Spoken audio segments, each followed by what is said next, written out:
विश्वानि देव सवितर्दुरितानि परासु भद्रं तन्नयासु।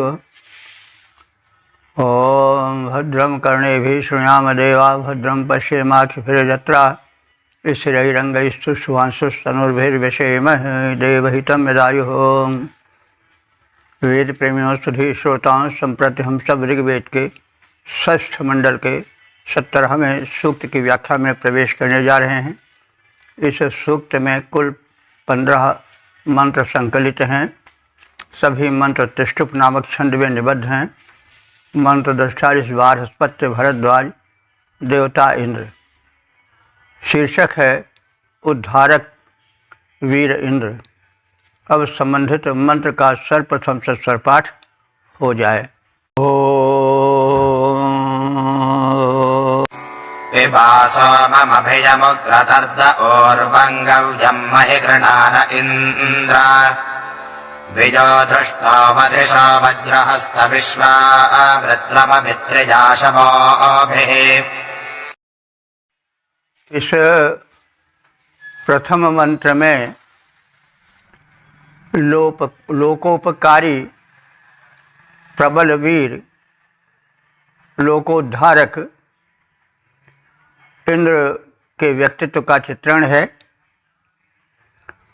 तो इंद्र विषय के संक्षिप्त अवधारणा से परिचित हो जाना आवश्यक है। इंद्र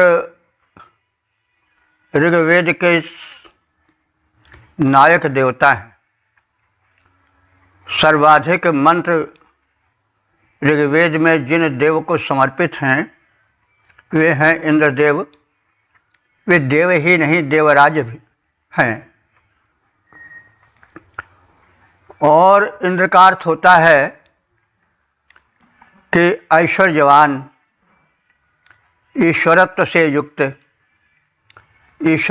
युक्त परमेश्वर होता है, जो कि कर्तुम अकर्तुम अन्यथा कर्तुम समर्थ, जो सब कुछ करने में समर्थ हो, सब कुछ नष्ट भ्रष्ट करने में सक्षम हो, जो जैसा चाहे वैसा करने में समर्थ हो, जिसको कोई रोक न सके, वह परम शक्तिमान देव है, जिसने यह संपूर्ण ब्रह्मांड बनाया। तो ऋग्वेद में ऋषियों ने उस परम शक्ति को जो नाम दिया वह है इंद्र, क्योंकि वो ऐश्वर्य संपन्न है। अब इसे इंद्र शब्द की व्याख्या भिन्न भिन्न रूपों में हुई है। राम अन्नम ददाति इंद्र, और सूर्य व इंद्र, आत्मा व इंद्र, प्राण व इंद्र, मन एव इंद्र। तो इंद्र की व्यापक व्याख्याएं हैं। जैसे परमात्मा को है, परमात्मा सब कुछ है, यानी उससे तो अलग कुछ भी नहीं है। जल चेतन जो कुछ है सब उसी का विस्तार है। ये तो आज भी हम सभी जानते हैं। आत्मा को भी परमात्मा का ही रूप माना गया है, उसका अंश माना गया है। और जब आत्मा जागृत हो जाता है तो परमात्मा का रूप हो जाता है। अयम आत्मा ब्रह्म सर्वम खलुदम ब्रह्म तत्त्वमसि। तो सब कुछ एक ही का अनेक विस्तार है। तो इंद्र वह सर्वोच्च सत्ता है जो कि संसार का नियंत्रण मुख्य रूप से करता है, और जिसके वश में समग्र शक्तियां हैं, देव शक्तियां हैं, और जो प्रचंड है, कोमल भी है लेकिन प्रचंड अधिक है। इसमें जितने शब्द हैं वो सब इंद्र के प्रबलता, प्रचंडता, लोकोपकार से संबंधित हैं। वो स्वार्थी नहीं है, लोकोपकारी है, सर्वसमर्थ है, प्रबल है, प्रचंड है, शत्रु संहारक है। तो अब वे लोग जो कि पुराणों से प्रभावित हैं या आज के विचारधारा से प्रभावित हैं, वे इसको सुनकर चौंक सकते हैं कि भाई इंद्र तो बड़ा कमज़ोर देवता है, बड़ा स्वार्थी देवता है, टुनक मिजाज है, जैसा भागवत वगैरह में है कि उसको चढ़ावा मिला नहीं कि वो क्रुद्ध हो गया और वृक्ष करने लगा और सब डुबोने लगा, तो कृष्ण को गोवर्धन उठाना पड़ा। अंत में कृष्ण से उसे क्षमा मांगनी पड़ी। और इस प्रकार से तमाम इंद्र का जो रूप है प्रचलित, वो वास्तविक इंद्र का रूप नहीं है, वो वैदिक इंद्र का रूप नहीं है। यह परिवर्तन क्यों आया, इसका हमने सविस्तार इंद्र संबंधी सूक्तों में किया है। तो जिनको कुछ भ्रम हो इस विषय में, वे कृपया इंद्र विषयक पिछले सूक्तों को देख लें और प्रथम मंडल के सूक्त को इंद्र विषयक देखें, उनको मिल जाएगा। संभवतः 2 एपिसोड्स में उनका पूरा विवरण दिया गया है। कैसे ऋग्वेद का इतना महान देव कैसे बड़े छोटे स्तर पर आ गया, एक डरपोक और कामी, क्रोधी, लोभी। इस रूप में क्रोधी तो कम है, लोभी ज़्यादा है, कामी भी बहुत है, तो विलासी है बहुत। तो यह क्यों हो गया, इसका विस्तार के साथ कथन है। तो हमारे श्रोताओं में से कुछ लोगों ने यह सुन करके कि इंद्र तो ऐसा नहीं, इंद्र तो बड़ा ही कमज़ोर दुर्बल प्रकृति वाला देव है,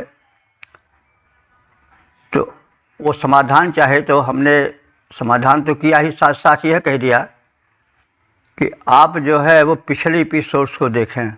कुछ लोगों के मन में यह रहता है कि आज अगर कोई चीज़ हम सुन रहे हैं तो हमको कल नहीं सुनने को मिलेगी। ऐसी बात नहीं है। जब तक यह सिलसिला रहेगा,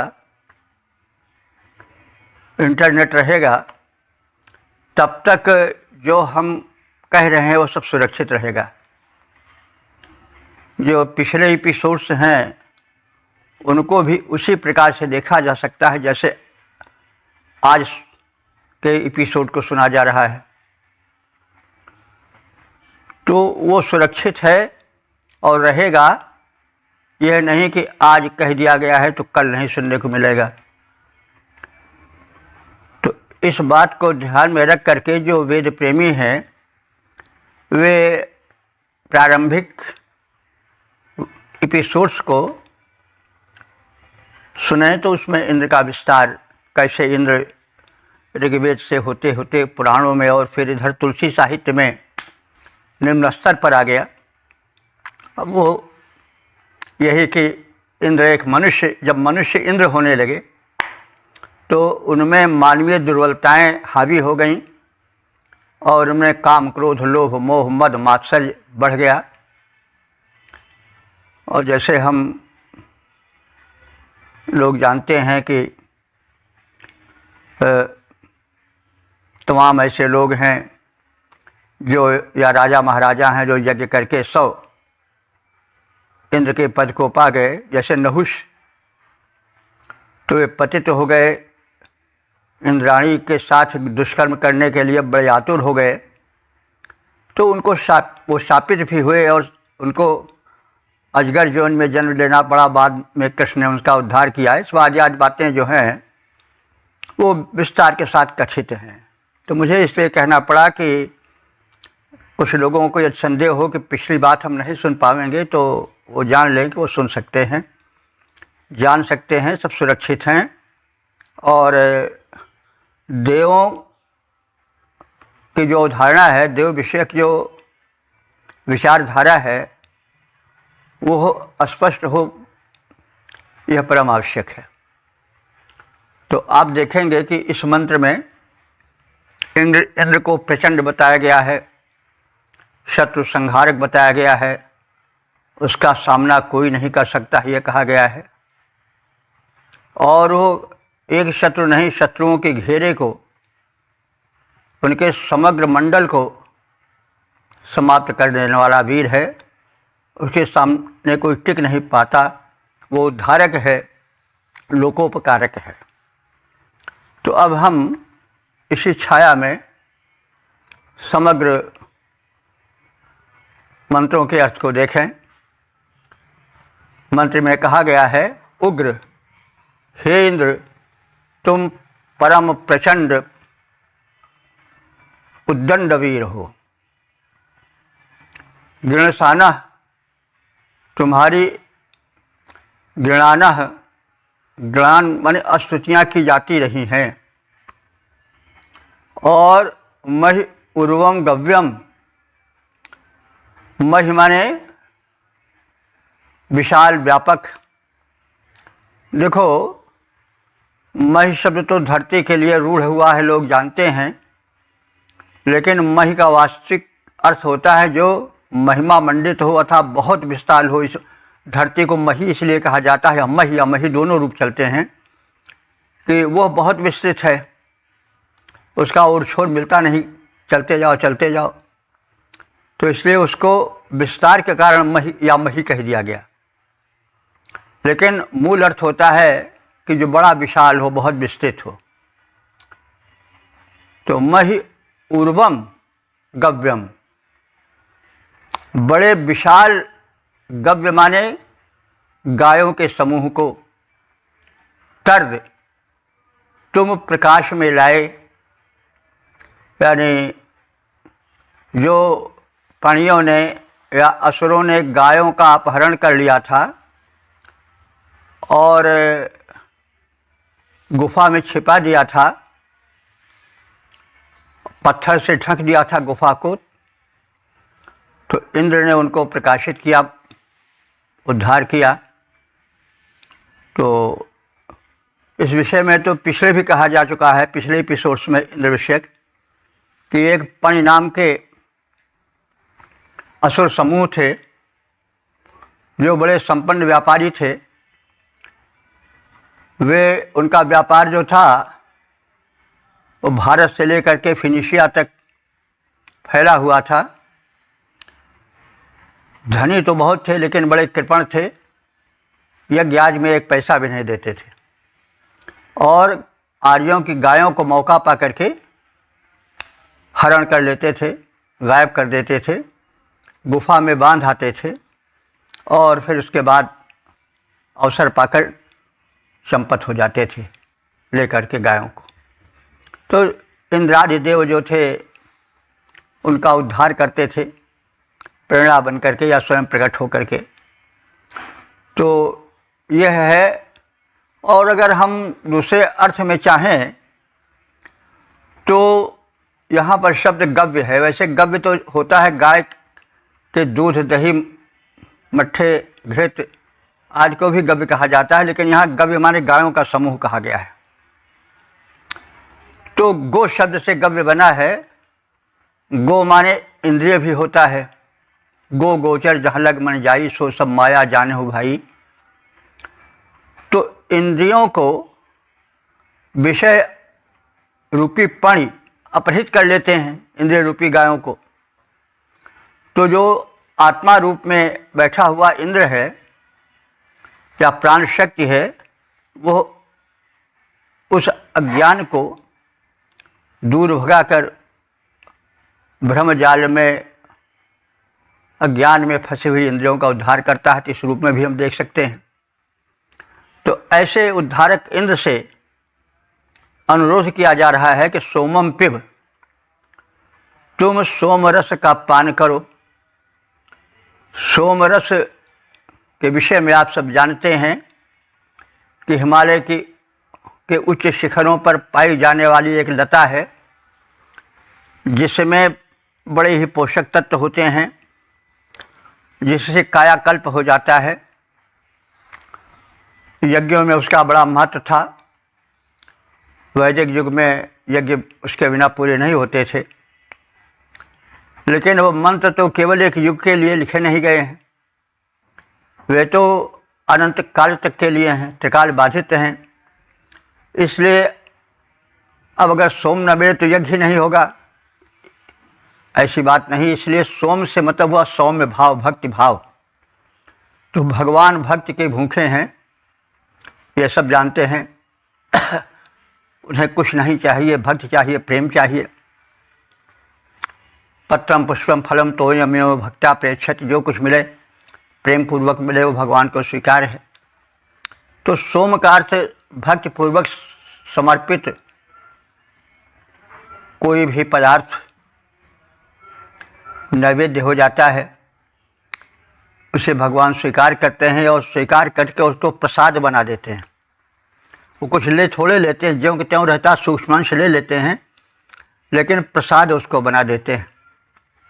जो भगवद अर्पित हो जाता है वो प्रसाद हो जाता है। इसलिए जो आस्थावान हैं वो पत्रम पुष्पम फलम तोयमेव भक्त्या प्रेक्षति प्रसादम कुरु केशव, ऐसा कहते हैं।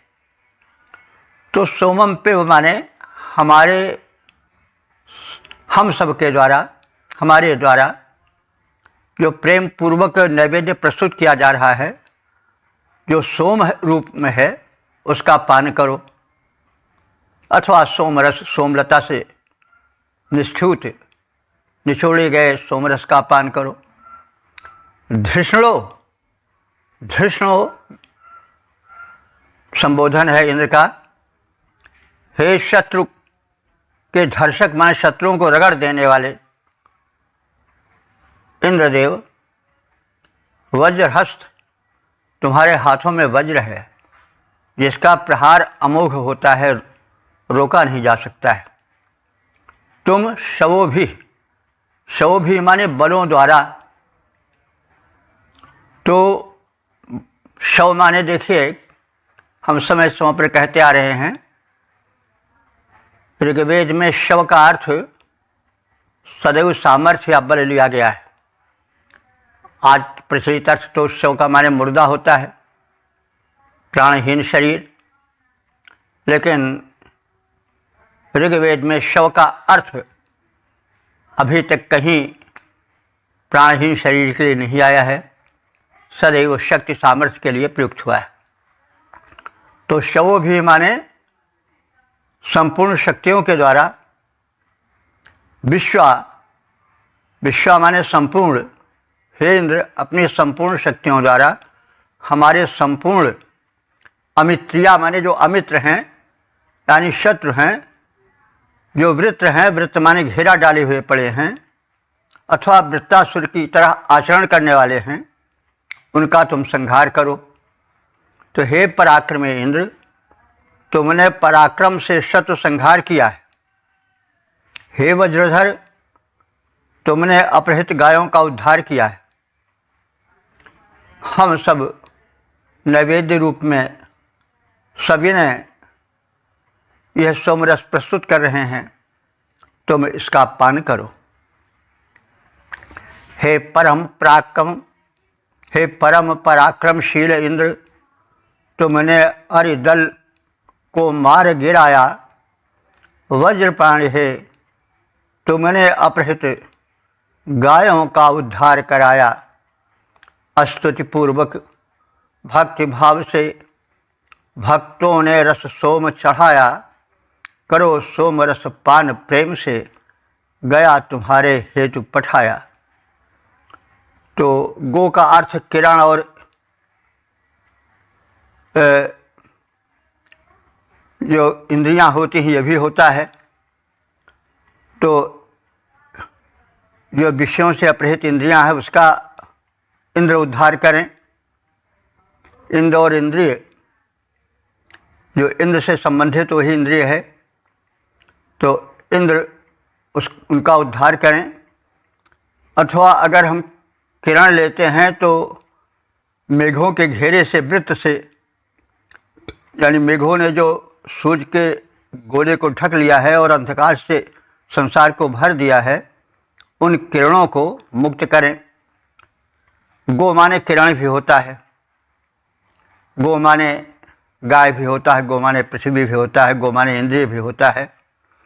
बिना गो रसम को रसम भोजना नाम, बिना गो रसम को रसम कामिनी नाम, बिना गो रसम को रसम पंडिता नाम, बिना गो रसम को रसम भोजना नाम। तो हमारे यहाँ एक शब्द के अनेक अर्थ भी होते हैं, और पूर्ण ज्ञान के लिए, अधिकाधिक ज्ञान के लिए इस वैशिष्ट को भाषा के समझना आवश्यक होता है। तो इस प्रकार से हमने इंद्र के प्रचंड प्रारूप, लोकोपकारक रूप, उद्धारक रूप को देखा। ओम वेद प्रेमियों, सुधे श्रोताओं, संप्रति हम सब ऋग्वेद के षष्ठ मंडल के 17वें सूक्त के दूसरे मंत्र की व्याख्या में प्रवेश करने जा रहे हैं। मंत्र दशारिस बारहस्पत्य भारद्वाज, छंद त्रिष्टुप, देवता इंद्र, और शीर्षक है शत्रुओं से रक्षा करने वाले वीरवर इंद्र। अब संबंधित मंत्र का सर्वप्रथम सस्वर पाठ हो जाए। स एयं पाहि जरदेशे तरुत्रोजस्य प्रभान् वृषभोजो मदीनाम् योगोऽत्रभिद्वज्रभृद्यो हरिष्ठाः स इन्द्रचित्रान् अभित्रन्ति वाजान्। इस दूसरे मंत्र में वीरवर इंद्र से सोमपान करने, लोकोपकार करने और रक्षण प्रदान करने की प्रार्थना है। तो यह माने जो इंद्र ऋजीषी माने सरल स्वभाव के हैं। देखिए वैशिष्ट है, इंद्र को प्रचंड और उग्र स्वभाव वाला कहा गया है, लेकिन ऋषि ने कहा कि वे सरल स्वभाव वाले भी हैं, ऋजीषी भी हैं। ये महापुरुषों के लक्षण होते हैं। और यदि हम ध्यान से देखें तो ऋग्वेद के इंद्र की ही सीधी छाया वाल्मीकि रामायण के राम पर पड़ी है। और महापुरुषों में विरोधी गुण धर्मों का समवाय रहता भी है। राम के विषय में आदि कवि ने कहा है कि कालाग्नि सहसा क्रोधे क्षमया पृथ्वी समः। वे जब क्रोध करते हैं तो कालाग्नि बन जाते हैं। समझ पड़ता है कि अब संपूर्ण संसार नष्ट हो जाएगा, सृष्टि नष्ट डालेंगे, नष्ट भ्रष्ट कर डालेंगे। लेकिन क्षमया पृथ्वी समः, वे क्षमा में भूमि बन जाते हैं। जैसे पृथ्वी को कोई काटे पीटे मलमूत्र से गंदी करे, लेकिन धरती कोई उल्टा जवाब नहीं देती है, कोई रुष्ट या अपना क्रोध नहीं दिखाती है। तो अब ये परस्पर गुण धर्मों का सम्मिलन है राम में, जो कि इंद्र के व्यक्तित्व से निकला हुआ प्रतीत होता है। तो यह इंद्र ऋजीषी सरल स्वभाव वाला है। और कैसा है? तरुत्रा, शत्रुओं से त्राण देने वाला है, रक्षण प्रदान करने वाला है। यही बात राम में भी है। जब निरपराध ऋषियों मुनियों को दंडकारण से खदेड़ करके राक्षस अपना कब्जा दक्षिणी भारत पर करना चाहते थे, रावण के ये सदस्य, उसके दूत, उसके सैनिक, तो वे ऋषि दैत्यों को खदेड़ खदेड़ करके भगाते ही नहीं थे, उनके रक्त मांस को भी चट कर जाते थे। और हड्डियों का एक बड़ा भारी समूह राम ने देखा दंडकारण्य में। तो उन्होंने पूछा, हे महात्माओं, ये सब क्या है, जैसे इतने नरकंकाल कैसे? तो उन्होंने बताया कि निश्चर निकर सकल ऋषि खाए, और सुनि रघुवीर नयन जल छाए। राम रोने लगे। वे राम जो कि राज्य छूटने पर नहीं रोए, वे राम रोने लगे और कहे कि निश्चरहीन करो मैं भुज उठाई प्रणकीन, और सकल मुनि के आश्रमन जाय जाय सुखदीन। मैं धरती में राक्षसों को रहने नहीं दूंगा। और प्रत्येक ऋषि के आश्रम में गए, उन्हें ढांढस बंधाया कि आप निर्भीक तप करो। तो यह रूप महापुरुषों का है। तो यही व्यक्तित्व इंद्र का भी है। पिछले मंत्र में आपने देखा था, उनको प्रचंड उग्र आदि कहा गया है, लेकिन यहाँ प्रारंभ किया गया है कि वे ऋषि हैं, सरल स्वभाव के हैं और तरुत्रा शत्रुओं से त्राण देने वाले हैं, शिव प्रवान और शिरस्त्राणधारी हैं। क्षिप्र कहते हैं शिरस्त्राण को, वैसे नासिका को भी क्षिप्र कहा जाता है। हनु जो ठुड्डी प्रदेश है, इसको भी क्षिप्र कहा जाता है। तो शिव प्रवान, तो यहाँ पर उनका योद्धा रूप है, तो इसलिए शिरस्त्राणधारी कह देना ज़्यादा अच्छा है। वैसे उनकी हनु ठुड्डी भी बड़ी अच्छी थी, बड़े प्रबल थी, जबड़ा उनका बड़ा पुष्ट था।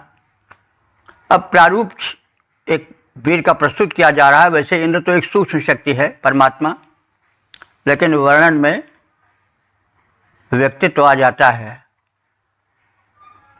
पर्सोनिफिकेशन, उसको मानवीय रूप दिया जाता है, मानवीकरण हो जाता है। तो वे इंद्र कैसे हैं? शिव प्रवान हैं, शिरस्त्राणधारी हैं, वृषया या वृषभा माने बलवान हैं, अथवा वृष करने वाले हैं, वर्षक हैं। तो वृषभ शब्द आज की लोक भाषा में तो बैल के लिए प्रयुक्त होता है, लेकिन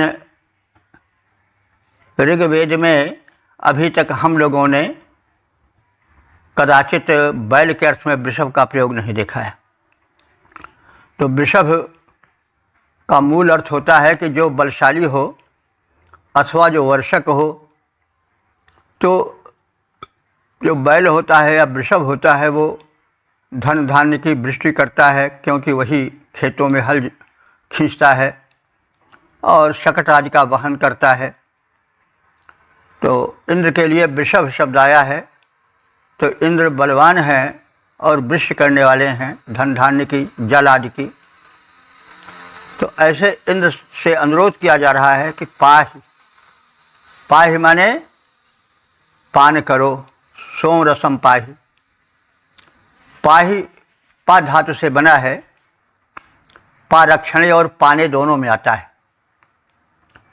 पा धातु से रक्षा करने के और पीने दोनों का अर्थ निकलता है। तो पाहि दोनों के अर्थ में होता है।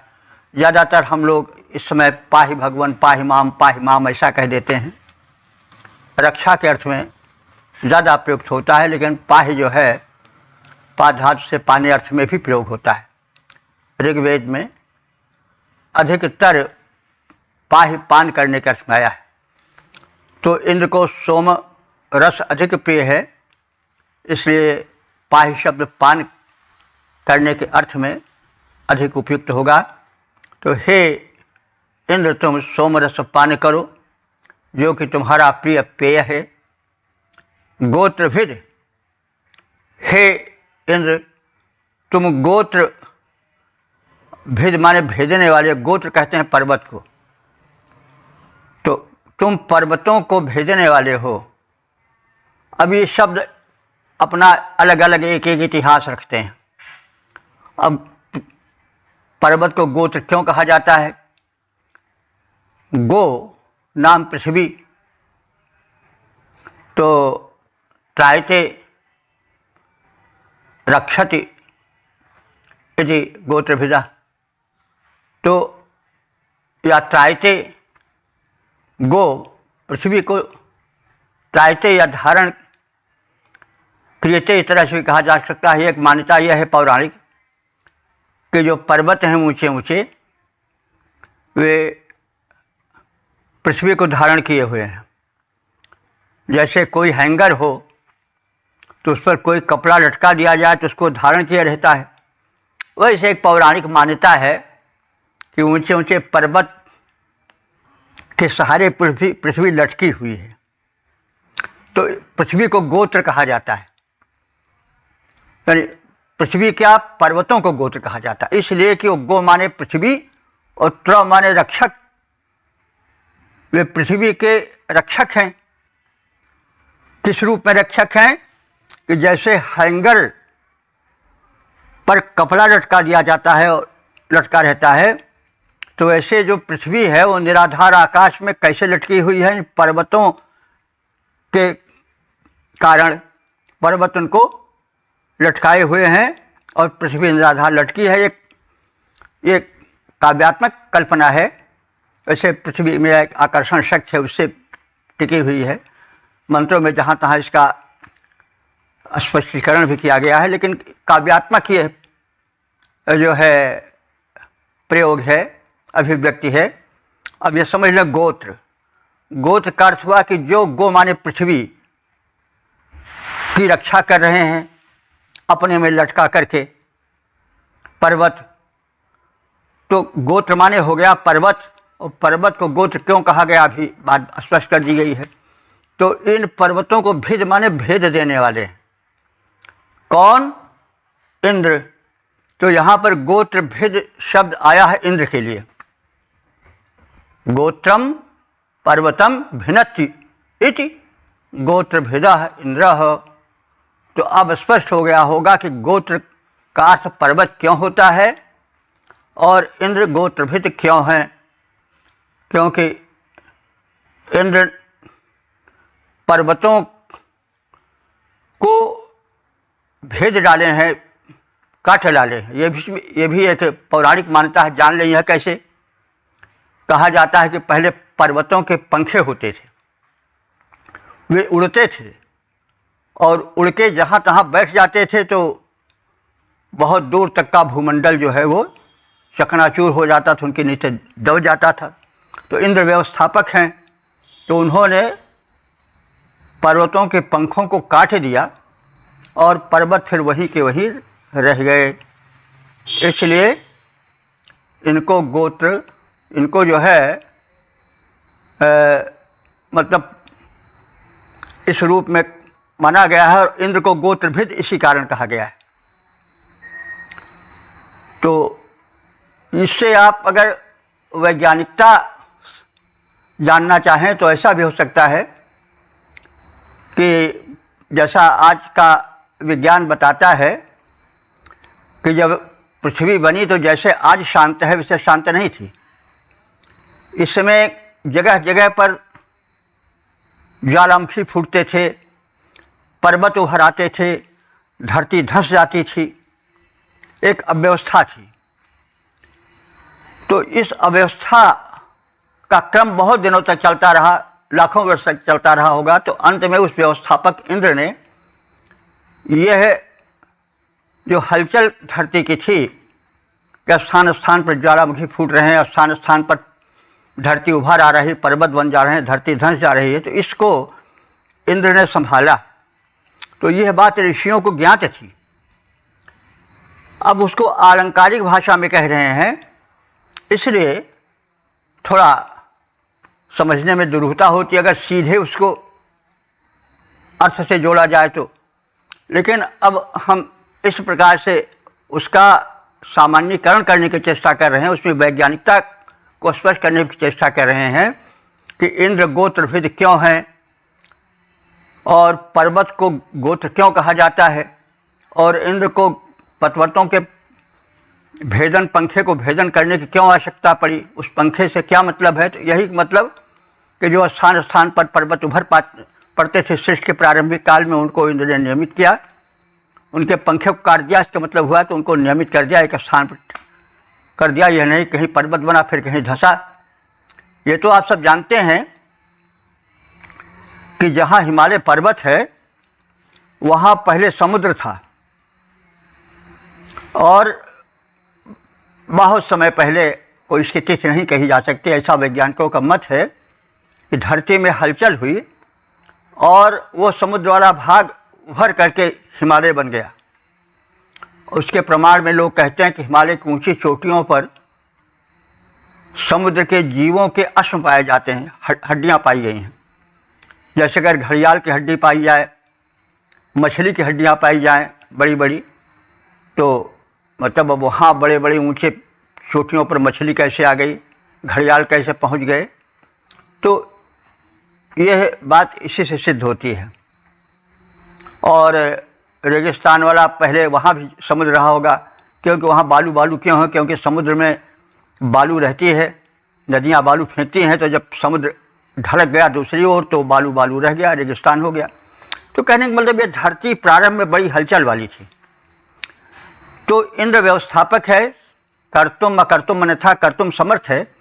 तो इसने यानी इंद्र ने यह व्यवस्था की और गोत्रभिद बन गया, पर्वतों का भंजक बन गया, उनके पंखों को काटने वाला करके उनको अस्थायित्व प्रदान करने वाला हो गया। तो अब गोत्र का अर्थ और भेद का अर्थ हमारे ख्याल से स्पष्ट हो गया होगा। तो गोत्रभिद इंद्र को कहते हैं, क्यों कहते हैं ये भी बता दिया गया। और हे इंद्र तुम वज्रभृत हो, वज्र को धारण करने वाले हो,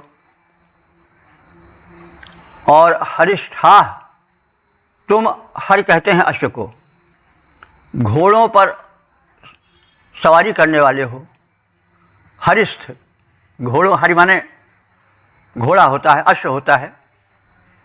तो तुम अश्वों पर चढ़ने वाले हो, उनके स्वामी हो। और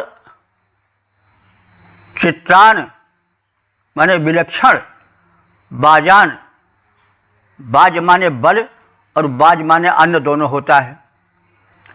तो तुम विलक्षण बल के स्वामी हो और विलक्षण अन्नों के भी अधिपति हो। उन्हें त्रिंध हमको प्रदान करो। हे इंद्र, तुम शत्रुओं से त्राण देने वाले हो, सुंदर शिरस त्राण धारण करने वाले हो। हे वज्रधर देव, तुम गोत्र भिद हो, पर्वतों के विदारक हो और अश्वों के स्वामी हो, संयोजक हो। तुम सोमपान करो और हमें श्रेष्ठ बल, विशिष्ट अन्न, धन धान्य प्रदान करो। तुम अरिसे देते त्राण, धार कर सिर पर सुंदर शिरस त्राण। हे वज्रपाण, तुम वज्रधार कर सदा बचाते भक्त प्राण। पर्वत को तोड़ गिराते हो, अश्वों के संयोजक महान। तुम सोमपान करके सुजान, कर दो उत्तम वैभव प्रदान। ओम।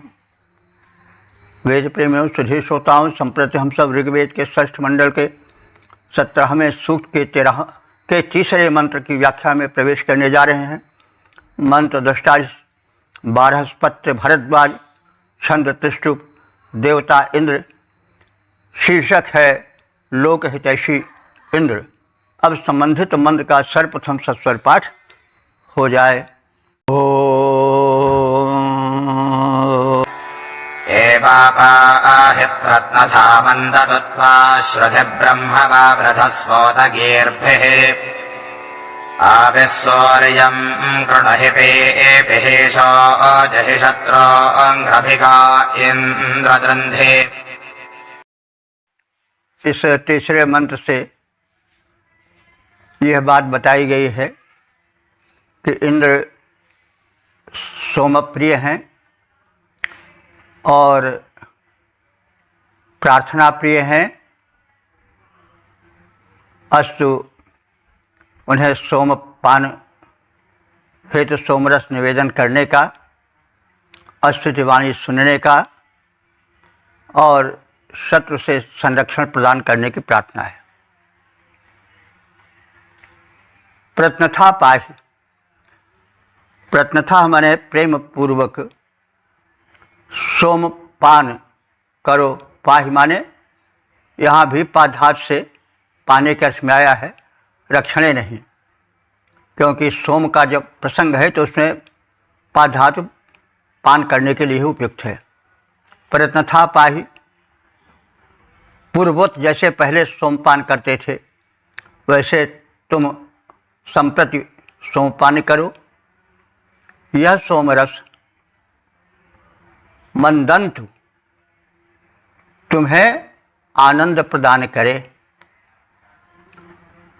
ब्रह्मश्रुधि, ब्रह्म माने होता वेद मंत्र, तो जो हमारे स्तोत्र हैं, वेद मंत्र का गायन है, उसे श्रुधि, श्रुधि माने सुनो, सोमपान करो और हमारे द्वारा स्तुति रूप में प्रस्तुत वेद मंत्रोच्चारण और उनका गायन सुनो। उत, उत माने और, गिर भी माने स्तुति वाणी के द्वारा, वावृधस्व बढ़ते जाओ, अर्थात तुम्हारा बल पराक्रम और उत्साह बढ़े, उसमें वृद्धि आए। सूर्यम अभिः कृणुहि, तुम सूर्य को प्रकाशित करो। तो सूर्य को इंद्र कैसे प्रकाशित करते हैं? जब बादलों के घेरे में सूर्य पड़ जाते हैं तो बादलों को छटा करके, काट करके वे सूर्य प्रकट करते हैं। और इस ओर भी संकेत देखा जा सकता है कि प्रारंभ में सृष्टि के लाखों वर्ष तक आकाश में बादल छाए रहे, वृष्टि होती रही, तभी तो इतना गहरा समुद्र बना, भरा। तो फिर बरसता है, हमेशा रहता, सूर्य निकलबन करते तो कैसे विकास होता सृष्टि का। तो वो ऋषि ने अपने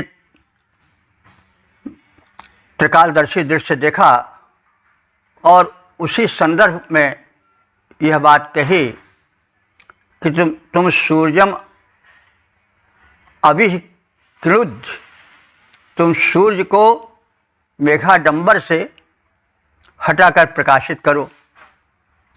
ईशा माने अन्न को, ताकि सूर्य की किरणों से ताप हो, प्रकाश हो और अन्न की उपज हो।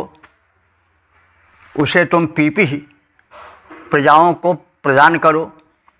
शत्रुन जहि, श्रेष्ठ विकास विरोधी शत्रुओं को मारो। गाह, गाह माने गायों को त्रिंधि प्रकाश में लाओ, यानी गायें जो लुप्त हैं, अथवा गो माने किरण भी होता है, गाह किरणों को, जो मेघाडंबर में लुप्त किरणें हैं उनको प्रकट करो, प्रकाश में लाओ। हे इंद्र, तुमने जैसे पहले सोमपान किया था वैसे वर्तमान में प्रस्तुत हमारे सोमरस का पान करो। यह सोमरस तुम्हें प्रसन्न करे, हमारे स्तोत्र सुनो और उत्साहित हो। सूर्य को प्रकट करो और अन्न की उपज बढ़ाओ। हमारे शत्रुओं को मारकर पापियों से हमारा उद्धार करो और उद्धृत, अपहृत और अपहृत गायों को प्रकट करो। उन्हें सामने हम सबके लाकर प्रकट कर दो। तो हे इंद्र, सोम का पान करो। अब किया पान पहले जैसे, हे इंद्र सोम का पान करो। अब किया पान पहले जैसे, जैसे हर्षित थे प्रथम हुए, अब भी हर्षित हो वो वैसे। सुनो हमारी स्तुतियाँ, सुनकर उत्साहित हो जाओ। करो सूर्य को प्रकटित नभ में और हमारी उपज बढ़ाओ। जो हैं शत्रु हमारे उनको वज्र प्राण तुम मार गिराओ। पण असुरों द्वारा जो अपहृत गायें उनको प्रकट कराओ।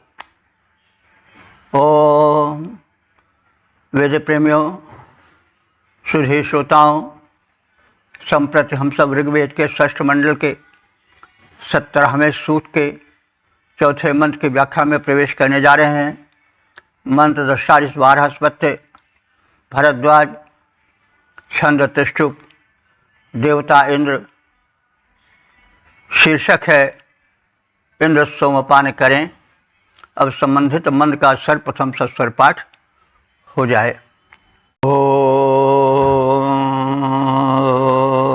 ते त्वामदा बृहदिन्द्रस्वधाव इमे पीता उक्षयन्तद्युमन्तम् महामनो अनन्तपसं विभो दिम्मत्सरासो जरहशन्त प्रसाहम्।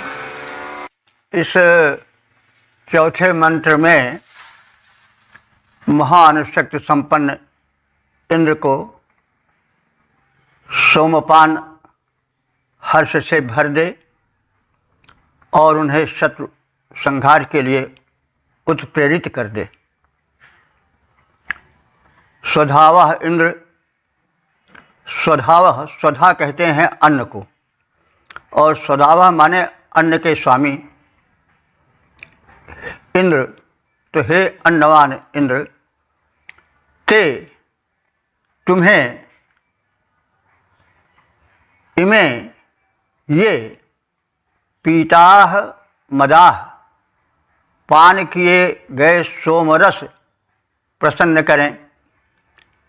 यानी हमारे द्वारा प्रस्तुत जो तुम्हें प्रदत्त सोमरस है उसका पान तुम्हें परम प्रसन्नता से भर दे।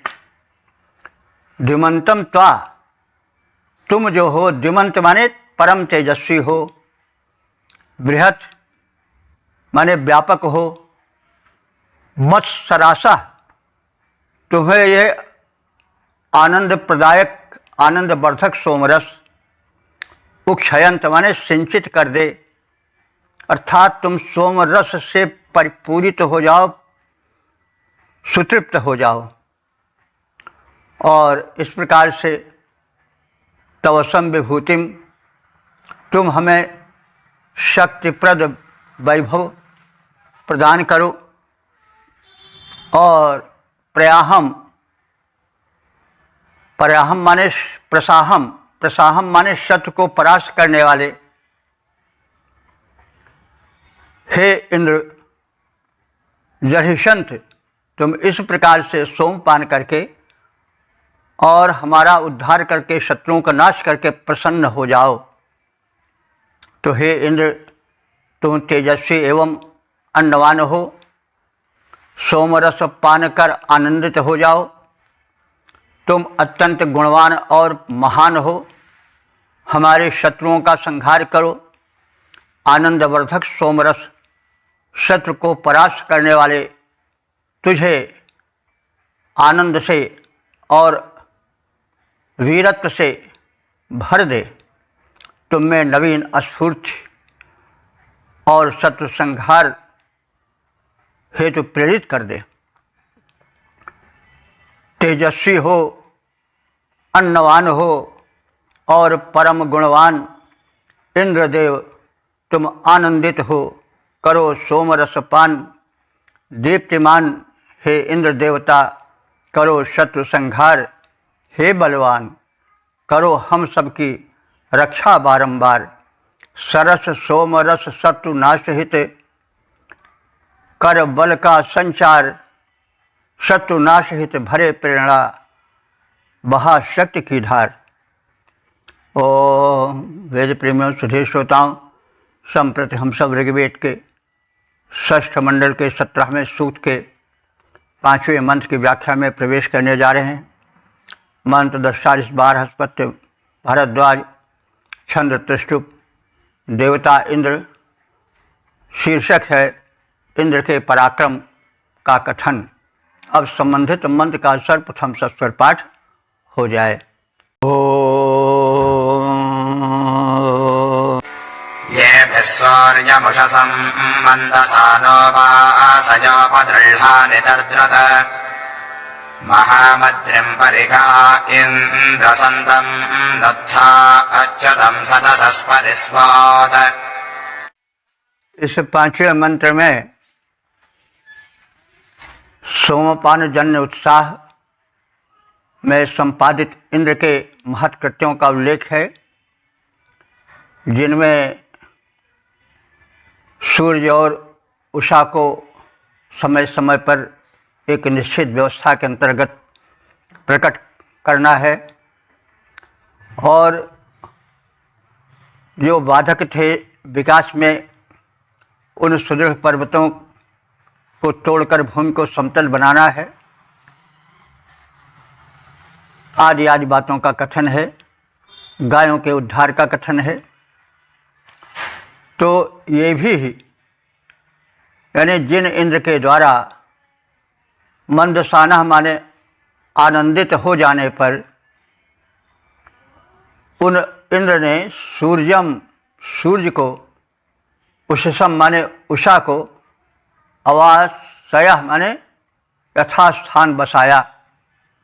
तो सूर्य का अर्थ होता है प्रेरक, सर्व प्रेरक देव, क्योंकि सूर्य उदित होते हैं तभी प्रेरणा मिलती है कार्य की। तो यह इंद्र की व्यवस्था है। अब यहाँ पर इंद्र का परब्रह्म स्वरूप झलक रहा है।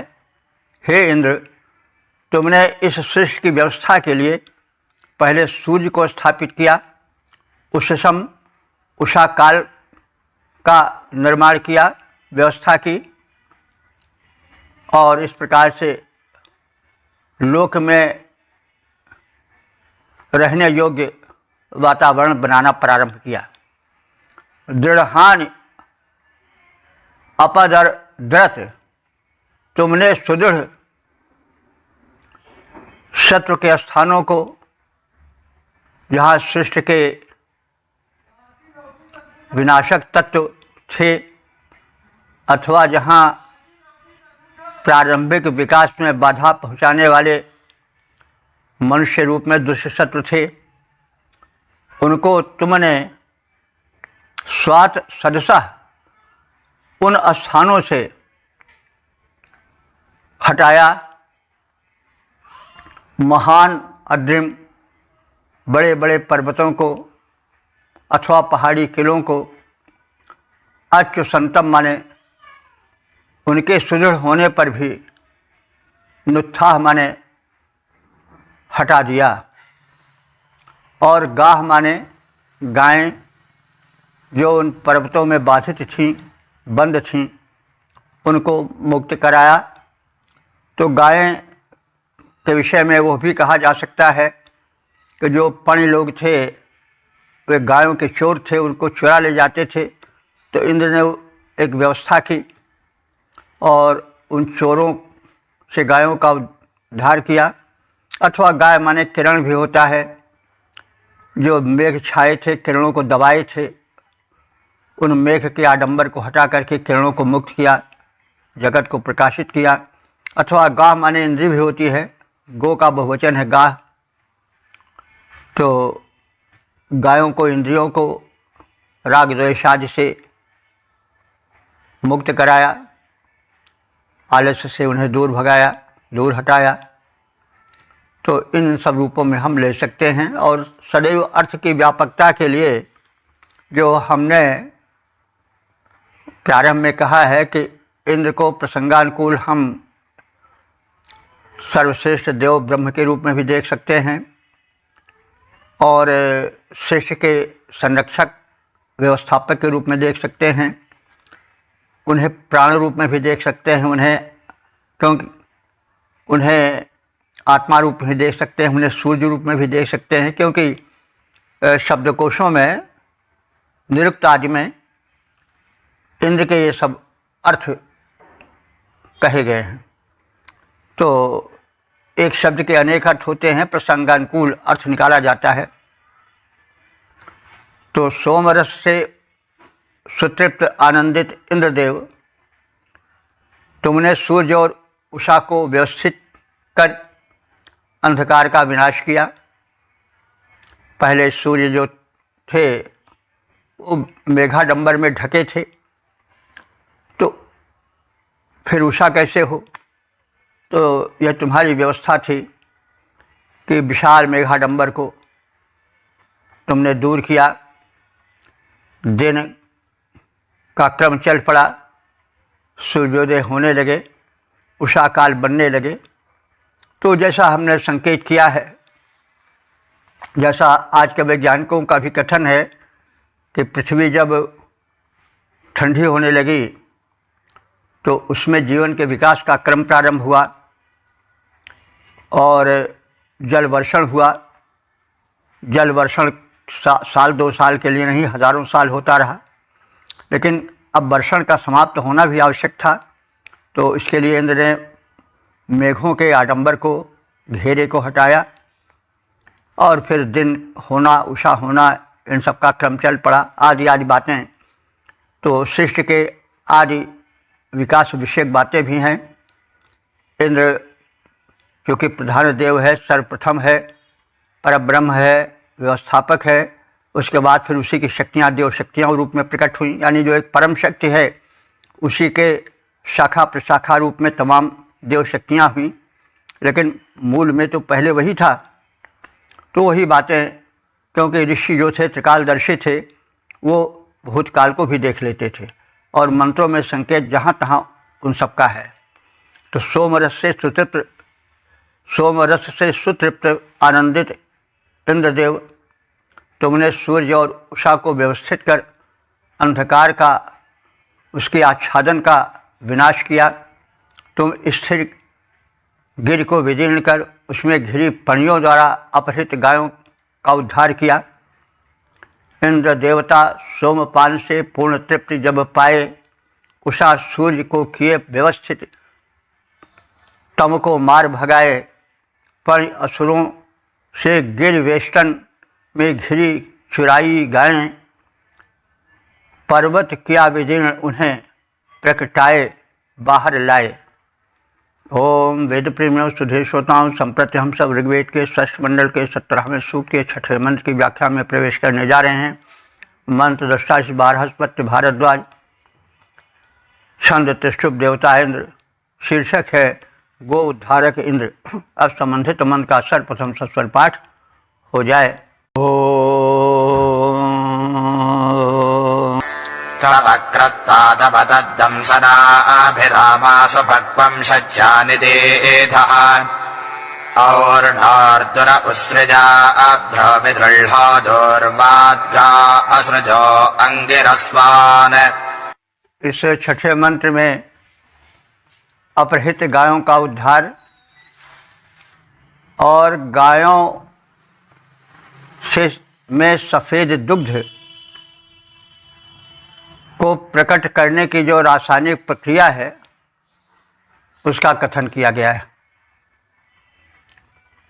तो इंद्र, हे इंद्रदेव, कृत्वा माने तुमने बुद्धि कौशल से, दंसना भी और अपने कर्म कौशल से, सच्चा माने अपनी शक्ति से, आमासु माने अपरिपक्व गायों में, पक्वम निदीधः परिपक्व दूध धारण कराया। यह आश्चर्य की बात है कि गायों में रक्त होता है लाल लाल, जो रक्त है उसमें सुगंध आने का प्रश्न ही नहीं, बड़ा घृण्य होता है। लेकिन कैसी एक व्यवस्था है कि वह दुग्ध जो है, वह जो रक्त है वो दुग्ध बन जाता है सफ़ेद सफ़ेद, और उससे सुगंधित घृतादि निकलता है। तो यह रासायनिक प्रक्रिया बड़ी ही जटिल है। विज्ञान अभी इस पर विचार ही नहीं कर सकता है कि वह आहार से रक्त बना दे, रक्त से दुग्ध बना दे, सारी समस्या ही समाप्त हो जाए।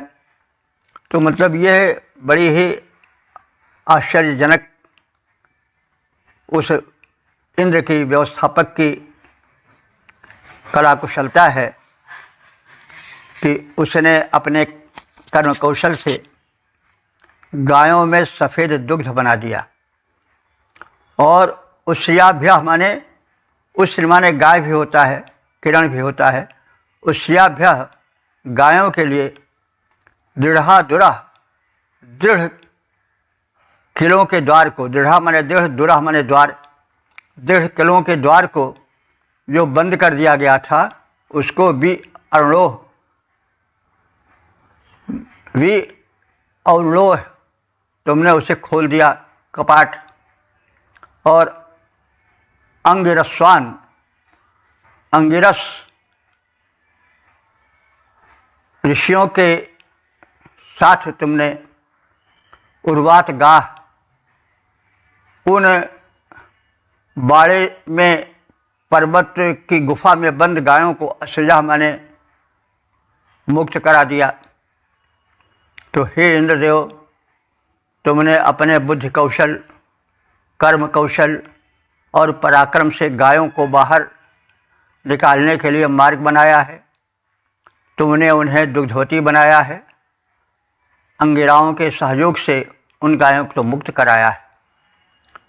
तुमने गिरिकंदर में बंदी गायां, तुमने गिरिकंदर में बंदी गायें पड़ी छुड़ाया, अवरोधों को हटा, निकलने वाला मार्ग बनाया। ले सहयोग अंगिराओं का उत्तम कृत्य कराया। हे सुरेंद्र, तुमने उन गायों को पयवती बनाया। इंद्र की सूक्ष्म शक्ति से गायों में दुग्ध की उत्पत्ति की रासायनिक प्रक्रिया द्रष्टव्य है। ओम वेद प्रेमियों, सुधीर श्रोताओं, संप्रति हम सब ऋग्वेद के षष्ठ मंडल के 17वें सूक्त के 7वें मंत्र की व्याख्या में प्रवेश करने जा रहे हैं। मंत्र दृष्टा इस बार हस्पत्य भरद्वाज, छंद त्रिष्टुप, देवता इंद्र, शीर्षक है इंद्र के अलौकिक कृत्य। अब संबंधित मंत्रों का सर्वप्रथम सस्वर पाठ हो जाए। ओम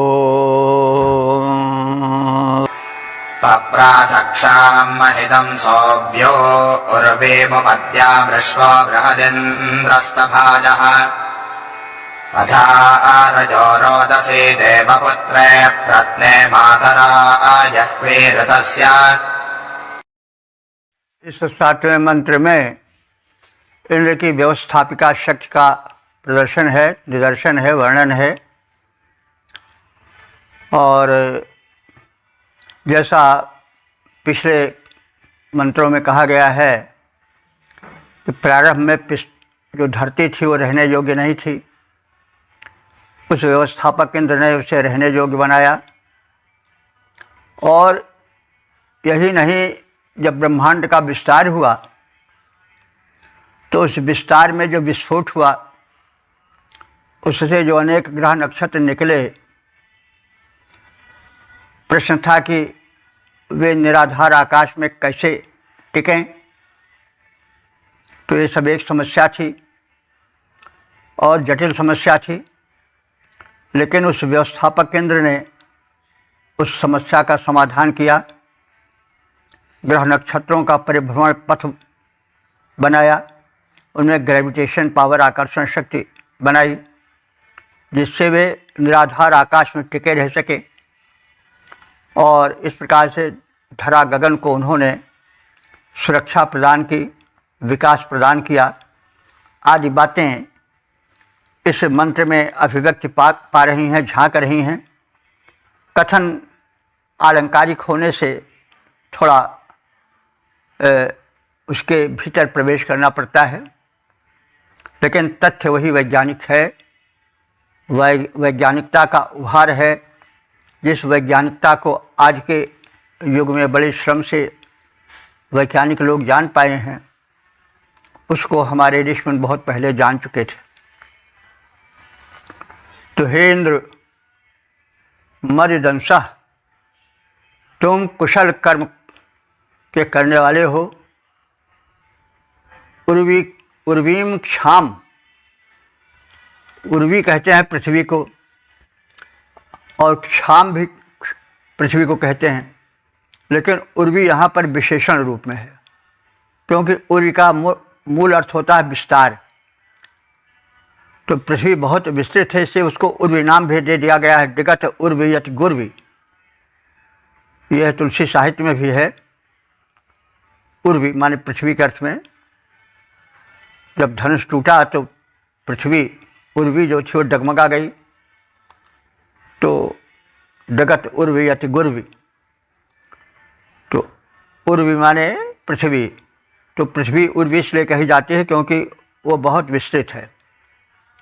तो यहाँ पर जो क्षाम कह दिया गया, क्षाम यानी क्षमाशील पृथ्वी, क्षमा भी पृथ्वी को कहते हैं, तो इसलिए यहाँ यह क्षमा का या क्षाम का विशेषण बनकर आया है उर्वी।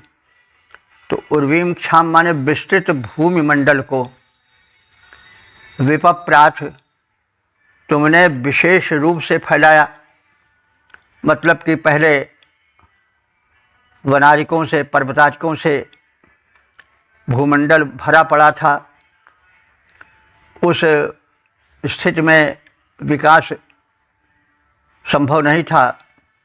तो विकास के पथ को प्रशस्त करने के लिए तुमने उन उबड़ खाबड़ पर्वत खंडों को समतल करने की योजना बनाई और भूमंडल को रहने योग्य बनाया। तो वही है विपप्राथ, जो भूमंडल आच्छादित था उसको तुमने विशेष रूप से फैलाया, माने रहने योग्य भूभाग को विस्तृत किया। ऋष्वा, हे इंद्रदेव तुम सरल हो, महान हो, शक्तिशाली हो। बृहत द्याम, तुमने बृहत माने व्यापक, द्याम माने द्युलोक को, उपस्तभाय ऊपर टिकाया।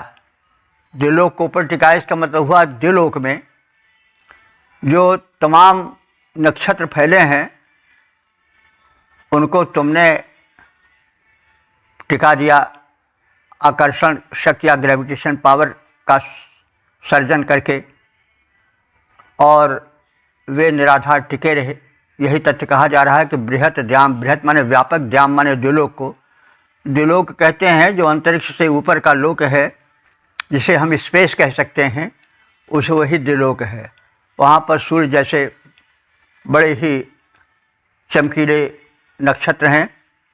तो ये सब निराधार टिके हैं, एक दूसरे से टकरा नहीं रहे हैं। तो इसके पीछे एक व्यवस्था है। उस व्यवस्था का व्यवस्थापक वह परम शक्ति, आदि शक्ति संपन्न इंद्र है।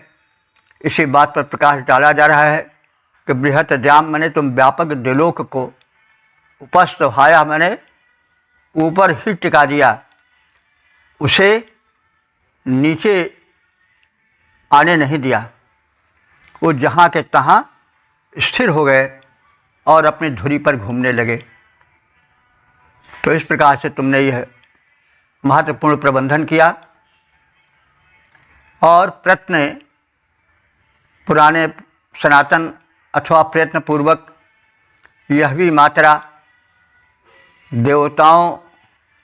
देवता जिनके पुत्र हैं ऐसे रोदसी द्यावा, रोदसी माने द्यावा पृथ्वी, यानी भूलोक और द्युलोक, इन दोनों को धारण किया।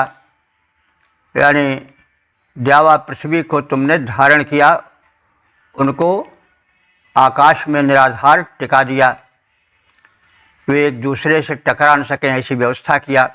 इस प्रकार की आकर्षण शक्ति, ऐसी ग्रेविटेशन पावर, ऐसी कुछ विशेषताएं प्रकट की। तो हे इंद्र, तुम महान हो, अपने कर्म कौशल से विस्तृत भूक्षेत्र को तुमने अत्यधिक विस्तृत कर रहने के योग्य बनाया, ताकि विकास हो सके। दिव्य लोक के पिंड, नक्षत्र आदि गिर न जाएं, इसलिए उन्हें अपनी शक्ति से वहीं स्तंभित किया, टिका दिया, अपने अपने स्थानों पर निरालंब टिका दिया। देवता जिनके पुत्र हैं उन द्यावा पृथ्वी को तुमने धारण किया, यानी यथास्थान स्थिर कर दिया। तुमने विस्तृत भूमंडल को विस्तृत और बनाया, दिव्य लोक गिरने न पाएं, ऊपर उन्हें टिकाया। जिनके पुत्र देवगण द्यावा पृथ्वी वह ठहराया, धारण किया शक्ति से निज उनको इस भांति बचाया। तो आकाश अर्थात जहाँ व्याप्त ग्रह नक्षत्र भिन्न भिन्न पिंड के रूप में व्यापक प्रसार जिनका था, उनको इंद्र ने टिकाया। और इस प्रकार से आकर्षण शक्ति और ब्रह्मांडीय व्यवस्था का वैज्ञानिक परिचय यहाँ दिया गया है। और इससे स्पष्ट होता है कि हमारे ऋषि मुनि दूरदर्शी थे, त्रिकालदर्शी थे, विज्ञान के तमाम सूत्रों सिद्धांतों को बहुत पहले ही जान चुके थे। खगोलीय ज्ञान उनका भी बहुत प्रखर था। आदि आदि बातें इन मंत्रों से स्पष्ट होती हैं। ओम वेद प्रेमियों सुधी श्रोताओं, संप्रति हम सब ऋग्वेद के षष्ठ मंडल के 17वें सूक्त के 8वें मंत्र की व्याख्या में प्रवेश करने जा रहे हैं। मंत्र 40 बार हस्पत्य भारद्वाज, छंद त्रिष्टुप देवता इंद्र। शीर्षक है देवासुर संग्राम के नायक इंद्र। अब संबंधित मंत्र का सर्वप्रथम सस्वर पाठ हो जाए। तथत्वा विश्वे पुर इन्द्रदेवा एकं तपसं दधिरे भराज तदेवो यदभ्यो हिष्टदेवान् स्वरशाता वृणत इन्द्रमत्र। इस 8वें मंत्र में देवासुर संग्राम के नायक के रूप में इंद्र को प्रस्तुत किया गया है। पिछले मंत्रों में बताया गया है और यह दिखाया गया है कि धरती को किस प्रकार से इंद्र ने रहने योग्य बनाया, उसमें प्राणी विकास कर सकें ऐसी स्थिति बनाई। लेकिन जब मानव स्थित हो गए भूमंडल पर, तो इस त्रिगुणमयी सृष्टि में जहाँ सत्व गुण एक ही है और उसके विरोधी रजोगुण और तमोगुण 2 हैं, वहाँ फिर देवासुर संग्राम मच ही जाता है। तो देवासुर संग्राम 2 विरोधी संस्कृतियों का टक्कर है, 2 विचारधाराओं का संघर्ष है। एक भोगवादी संस्कृति होती है और एक त्याग प्रधान संस्कृति होती है।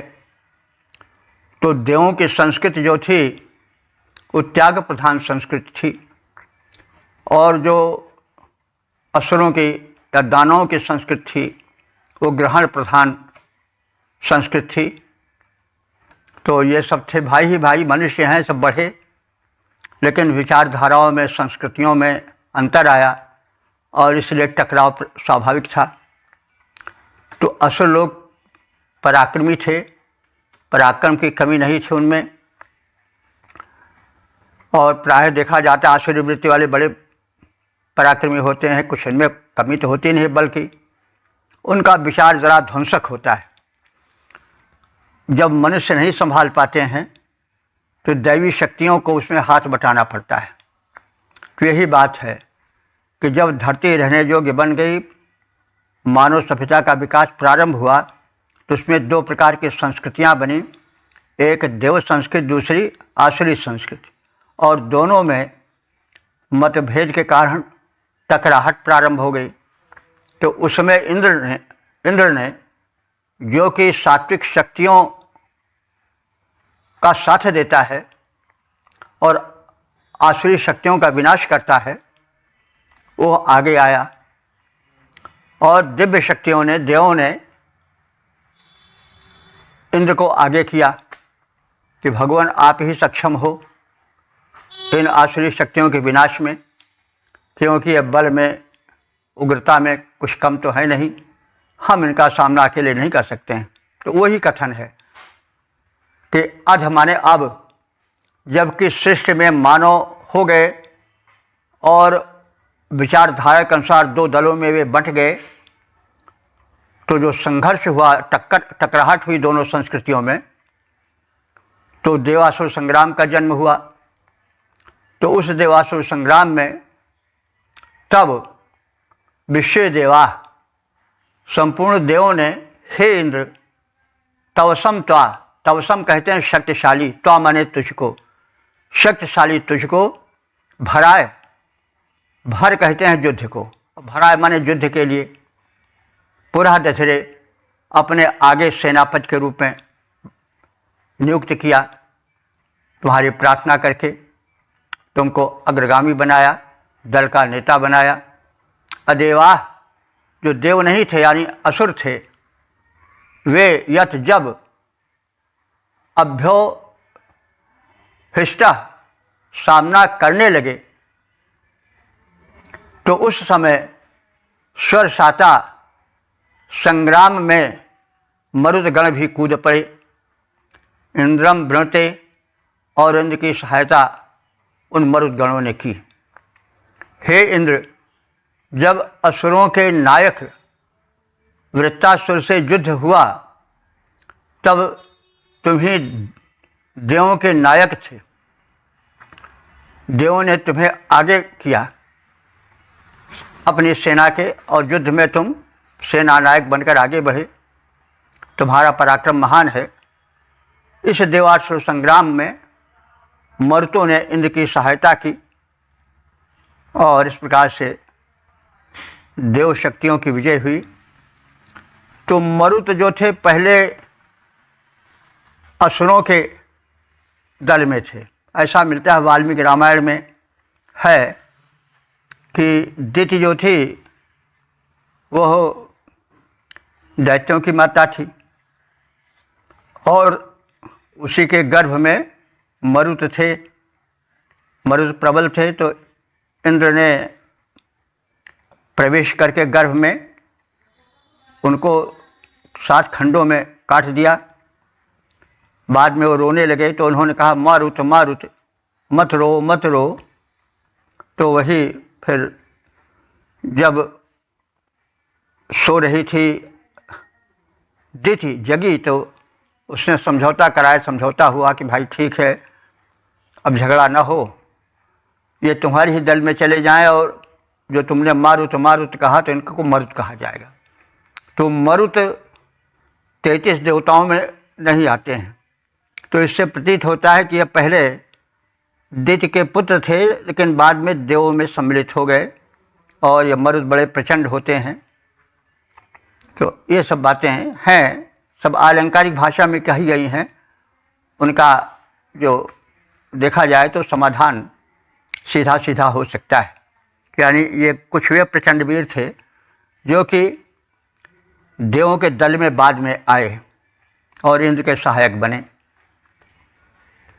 तो वृत्तासुर संग्राम हुआ, तब इंद्र बने सुरनायक, और मरुदगण बने इंद्र के रण में परम सहायक। इंद्र तुम्हारा प्रबल पराक्रम, तुम हो परम महान, इसीलिए हम सब करते हैं हे देव तेरा गुणगान। ओ